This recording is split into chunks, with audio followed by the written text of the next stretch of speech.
I never thought something like this could happen in our small town, but in the summer of 1912, it did. The Moore family, along with two young house guests, were brutally murdered in their home with an axe. I remember hearing the news and feeling a sense of disbelief and shock. The entire town was buzzing with rumors and speculations about who could have done such a thing. Some people said it was a drifter passing through town, while others accused a local neighbor with a grudge against the family. As the days went by, more and more details emerged about the crime. The family had been bludgeoned to death while they slept, with no sign of forced entry or struggle. The killer had even covered the mirrors and windows in the house, as if to hide from the crime that they had just committed. I couldn't believe that something so horrific could happen in our peaceful town. The murders sent shockwaves throughout the community, and people became even more cautious and suspicious of one another. The investigation was long and drawn out, and even now, over a century later, no one knows for sure who committed the Villisca Axe murders. As soon as news of the Villisca Axe murders broke, the investigations began. The local police department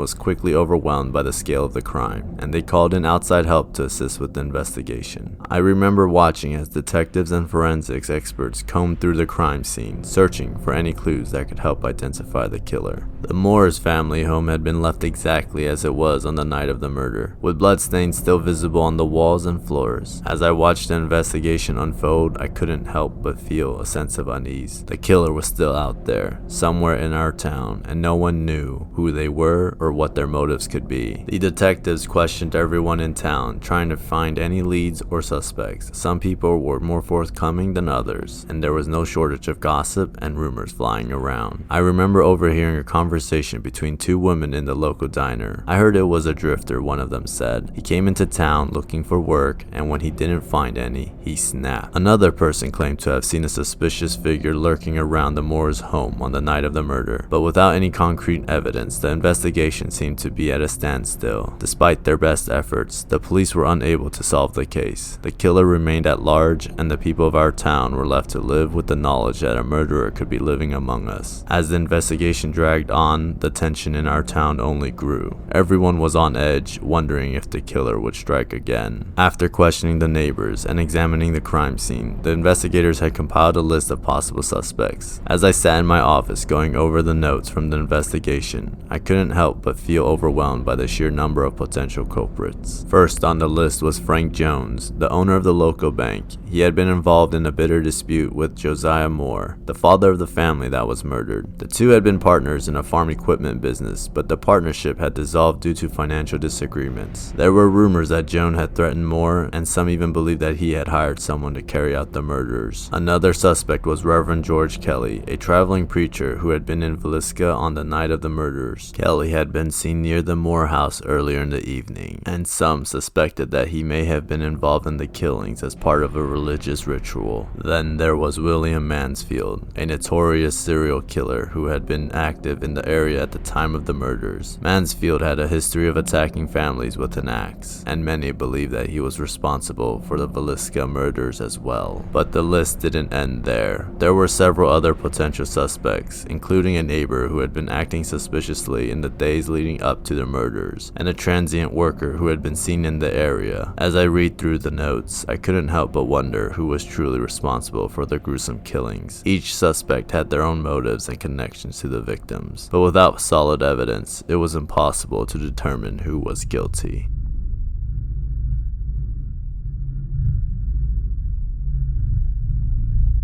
It was a balmy summer day in Adelaide, Australia, when I received the tip. I was a young journalist with a hunger for a good story, and this one promised to be a doozy. I drove my battered car down to the beach, anticipation building in my chest. The sand was soft and warm beneath my feet as I made my way towards the crowd of people gathered around a patch of grass. The police had cordoned off the area, and a small group of detectives was huddled together deep in conversation. I made my way over to them. I pressed badge in hand. "What's going on here?" I asked, trying to sound professional. One of the detectives turned to me, his face grim. "We found a body," he said, gesturing towards the grass. "We don't know who he is or how he got here." I peered over the heads of the onlookers and saw what they were talking about. There, lying on the grass, was a man. He was well dressed and appeared to be in good health, but there was a stillness about him that made my stomach churn. I took out my notebook and began to take notes as the detectives explained the situation. They had found a scrap of paper in the man's pocket with the words "Tamam should" written on it. It was a Persian phrase that meant ended or finished. The investigation into the Tamam should case was one of the most complex and baffling that Adelaide had ever seen. The police had no leads, no suspects, and no idea who the victim was, but that didn't stop them from trying. I spent weeks following the case, attending press conferences, and interviewing witnesses. It was a grueling process, but I was determined to uncover the truth. One of my first stops was the artist's studio where the victim had been seen a few days before his death. The studio was tucked away on a quiet side street with stained concrete floors and whitewashed wooden walls. The space was filled with varieties of paintings, ranging from impressional landscapes to abstract compositions. I spoke to the artist, a middle-aged woman with wild curly hair and a sharp tongue. She told me that the man had come in a few days before his death, asking about a specific painting. It was an impressionist piece with vibrant greens and blues, and it had caught the man's eye. He was a strange one, that's for sure, the artist said, shaking her head. He kept muttering something about the end and how everything was finished. It was another clue, one that seemed to fit with the Tamam should note found in the man's pocket. But what did it mean? I left the studio and made my way to the hospital where the man had been taken after he was found on the beach. The hospital was a bustling, sterile place with bright fluorescent lights and a chill in the air. I found the doctor who had examined the man, a somber man with tired eyes. He told me that the man had no identification, no personal belongings, and no signs of trauma. It was as if he had simply died in his sleep. But then the doctor mentioned something that caught my attention. The man's pupils were dilated, indicating that he had ingested some kind of poison. I left the hospital with a sense of unease. As the investigation into the Tamam should case continued, the police began to focus on possible suspects. They interviewed witnesses and combed through records looking for any connections to the mysterious man found dead on the beach. One of the first suspects was a local woman who had been seen with the man before his death. She was a striking woman with dark hair and piercing blue eyes. When I interviewed her, she told me that she had met the man at a party and they had hit it off. She had gone for a walk with him on the beach, but they had parted ways before his death. I could tell that she was hiding something, but I couldn't quite put my finger on what it was. Her story seemed plausible, but there was something about her demeanor that made me suspicious. Another suspect was a local doctor who had been rumored to be involved in black market activities. He had been seen with the man on the day of his death, and there were rumors that he had prescribed him some kind of poison. When I interviewed the doctor, he was evasive and defensive. He denied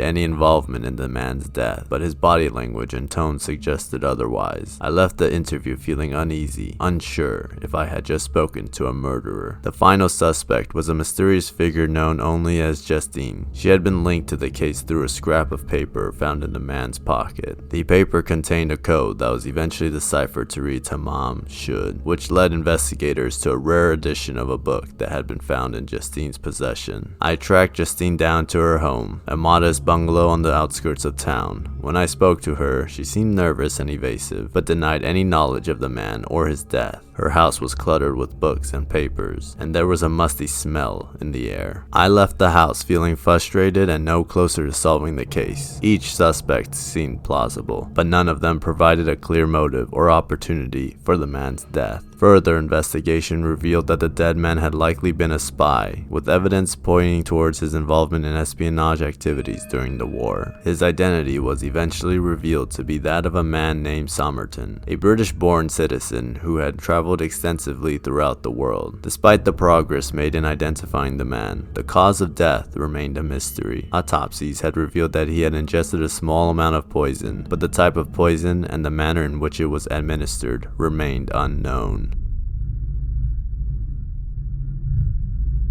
It was a chilly night in December of 1945 when the fire started. I could still remember the smell of the smoke, the crackling of flames, and the chaos that ensued. My name is George Sauter, and I'm the father of the missing Sauter children. That night, my wife Jenny and I were fast asleep in our bed when we were suddenly awoken by the sound of our youngest child, Sylvia, screaming. The house was on fire, and it was spreading fast. We tried to get to our children's bedroom, but the staircase was engulfed in flames. We had no choice but to escape through a window with our two youngest children, Marion and Sylvia. We soon realized that our other children were still inside the burning house. We tried to call the fire department, but the phone lines were dead. We even tried to drive to the fire station, but our car wouldn't start. It was like fate was conspiring against us. The fire raged on for hours, destroying our home and everything inside it. When the smoke cleared, we discovered that our 5 children, Maurice, Martha, Louise, Jenny, and Betty, were missing. The only evidence we found were small, unrecognizable bone fragments in the rubble. I still miss them till this day. I still remember how my parents felt after the fire. After the devastating fire that destroyed our home and took the lives of my 5 younger siblings, my family and I were left with many unanswered questions. We couldn't understand how the fire had started, and we couldn't accept the fact that our siblings had perished in the flames. The investigation into the fire began shortly after the tragedy, and we were eager to find out what had happened. The investigators combed through the charred remains of our home, looking for any evidence that could provide clues to the cause of the fire. I remember watching as they sifted through the ashes, their faces grim and determined. They spoke in hushed tones, as if they didn't want to disturb the peaceful stillness of our shattered home. The investigators couldn't find any evidence of foul play. The cause of the fire remained a mystery, and the investigation seemed to have hit a dead end. My family and I couldn't accept this. We knew that there had to be more to the story than what we were being told. We began conducting our own investigation, interviewing witnesses and gathering evidence. As we dug deeper, we discovered that there were many inconsistencies in the official version of events. We found witnesses who claimed to have seen our siblings after the fire, and we uncovered evidence that suggested they may have been taken from the scene. The more we investigated, the more convinced we became that our siblings had not died in the fire, but who would have taken them and why. Years passed, and my parents never stopped searching for my missing siblings. It was a wound that never healed, a question that remained unanswered. But then one day, a clue appeared. My mother received a letter in the mail, postmarked from Kentucky. Inside was a photograph of a group of young people that had been taken in Florida. The photo showed people who looked like my missing siblings, grown up and smiling. My parents hired a private investigator who was able to track down the woman who had sent the letter. She told them that she had been at a hotel in Florida with a group of friends when she had seen the photograph on the wall of the hotel lobby. She had recognized the people in the photograph as my missing siblings and had taken a picture of it. The private investigator was able to confirm that the photograph had indeed been on display in the hotel lobby, but by the time my parents arrived in Florida, the photograph was gone. Undeterred, my parents continued to search for any clues that could lead them to my missing siblings, and over the years there were several. One woman claimed to have seen my missing siblings in a car with out-of-state plates the morning after the fire. Another person claimed to have seen them in a diner, and then there was the painting. A local doctor had purchased an impressionist painting at an auction in New Orleans. The painting stood out and caught the doctor's eyes, but there was something else about the painting that he couldn't quite put his finger on. There was a chill in the air as he examined it. As the doctor looked closer, he realized that the painting had been signed by one of the artists who had lived in the area around the time of the fire. The artist had disappeared shortly after the fire, and no one had heard from him since. The doctor contacted my parents and told them about the painting. They immediately recognized the name of the artist. It was a name that they had heard before in connection with the night of the fire. My parents hired another private investigator to track down the artist, but when they arrived at his studio, they found it abandoned. The studio was bare. There were several paintings that had been left behind. We considered every possibility, no matter how far-fetched. One theory was that my siblings had been kidnapped and taken out of the country. The photograph of them as adults had been taken in Florida, but that didn't necessarily mean that they were still in the United States. Maybe they had been taken to Europe or South America. Even though there may be holes in this theory, I always am wondering, if my siblings had been taken out of the country, why had they never tried to contact us? And if they had been murdered, why had no bodies ever been found?